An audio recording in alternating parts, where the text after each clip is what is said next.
Okay, just neaten these wires up a little bit better. Managed to push the wire even further under the headliner, even at this side where I was struggling before. Just took this off, just gave me a bit of extra room. The wire's tied up down there. I put some extra sticky tape on in between, just so it won't rattle at all. All I've got left to do now is trim. Difficult to do one hand, mate. Trim the tie wraps. Another one there, another one there. Put the cover back on and then finished. And then we'll do that.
Bob's your uncle. Just clips back in, that's it. No evidence of any wires whatsoever.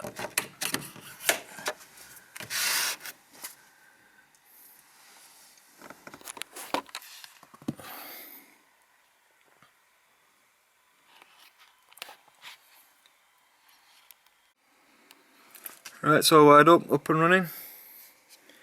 Switched ignition on.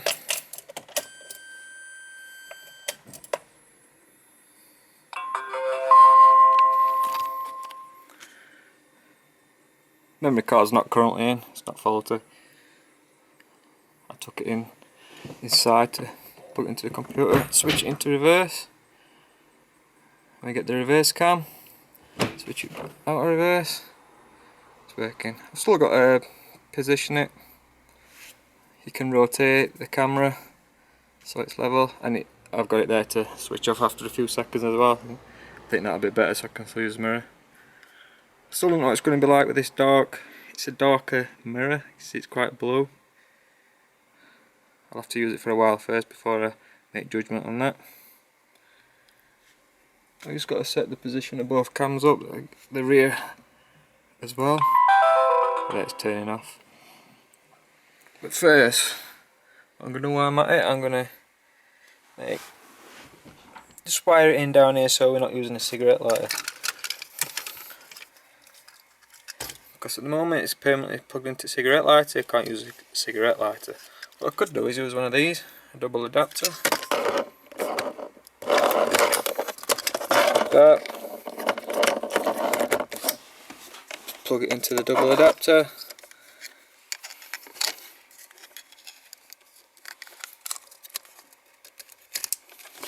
And then we've got another one.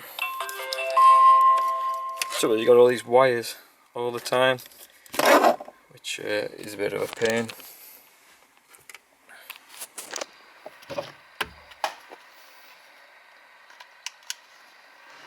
As you can see, don't want all them there all the time, even if I fasten them up.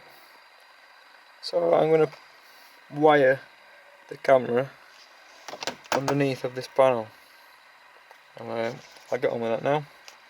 First thing I've got to do is take this off, take this off.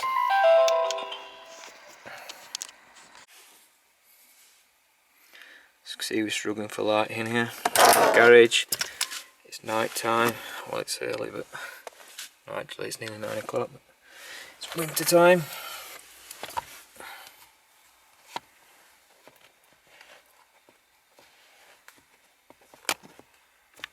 Oh, come on.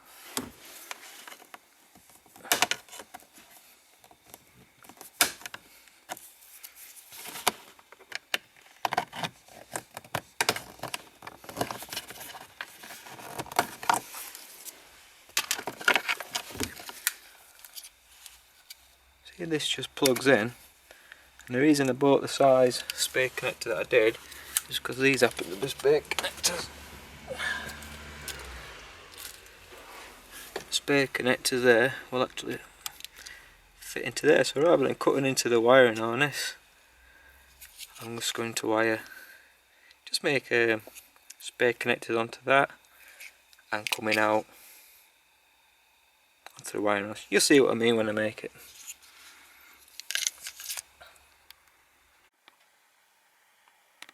So the console is really easy to get out. First thing you got to do, unprise this gator. Just put a piece of plastic tool in it, just clip straight out.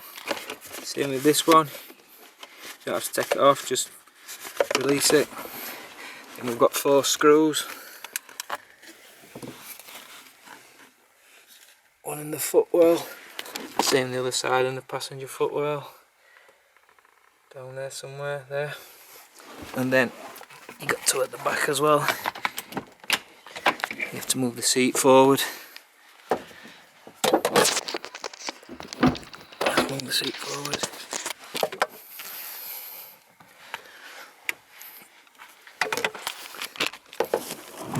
There you go.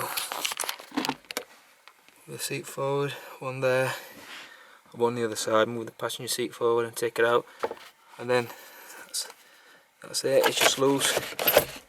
Yeah, I want to lift it towards the back of the car and lift it out.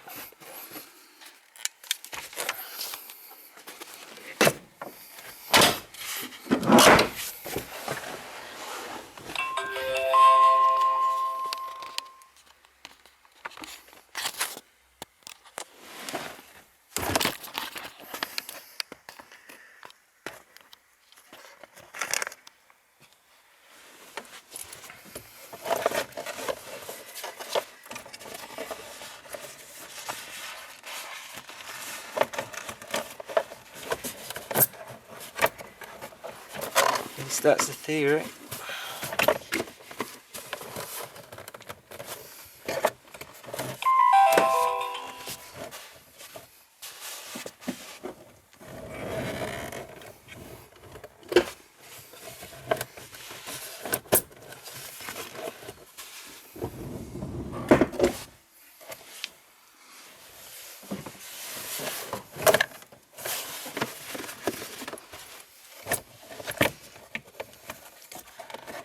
The most difficult part is it's wider than the seats.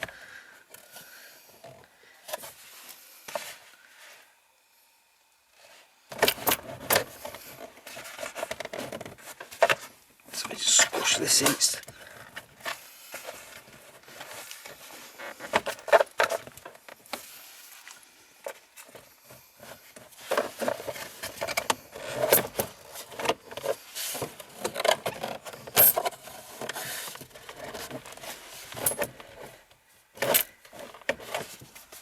Confront the manual. Be right back. Alright, so the Haynes manual said all you have to do, unclip these 2 under the 4 screws and lift this centre console straight out. But there's no way it can be done because the handbrake's in the way. I even took the seat out, took out the front seat to see if I could angle it that way.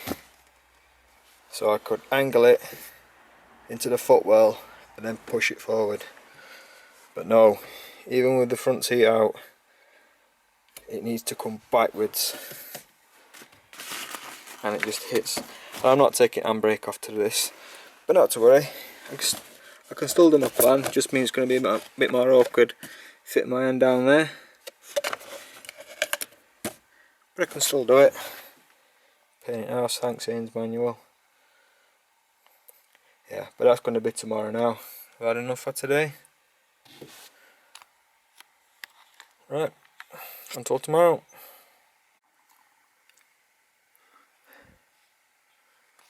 Alright, good morning. I'm back. We actually have some light. Got some daylight, so I'll pull the car outside so we can actually see what we're doing. And the second news is, I got it off. So what I ended up doing to get it off, I undid the handbrake for about 4 knots, 1, 2, 3, 4. I've chocked the car, and then when I was taking it out, I could lift the handbrake a lot higher up, so I could get it at a lot steeper angle. Just managed to lift the centre console over. There's no way I could get it off with the handbrake there, because you just couldn't lift it up. So yeah, undid the handbrake.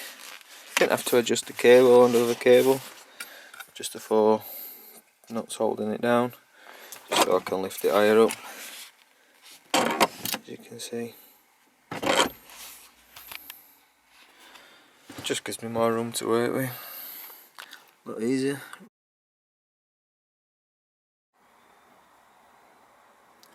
While we're at it, I just took the glove box out. It's only 4 screws, 1, 2, 3, 4. It just slides straight out.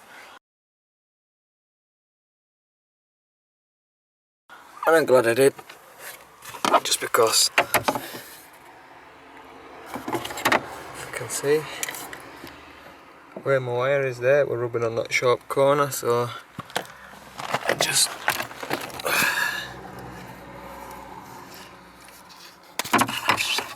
light forever. So I just tie wrapped it to there and then complete clearance behind there, so it's not rubbing on that sharp corner while I'm driving. Even when it was pushed down there, we're rubbing on that sharp corner, it would have gone through it eventually.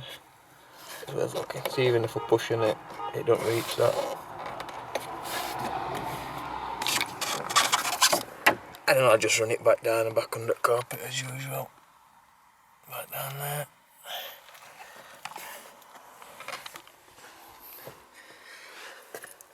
And then, the reason I want to take centre off, because I was going to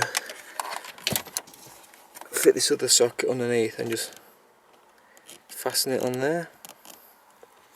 And then wire this second socket off the first socket. It's also possible to do it under there. And then I'd be able to pull it out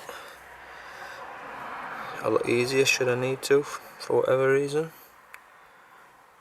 I don't know why I would. If you need to break power on that, you just turn the key off.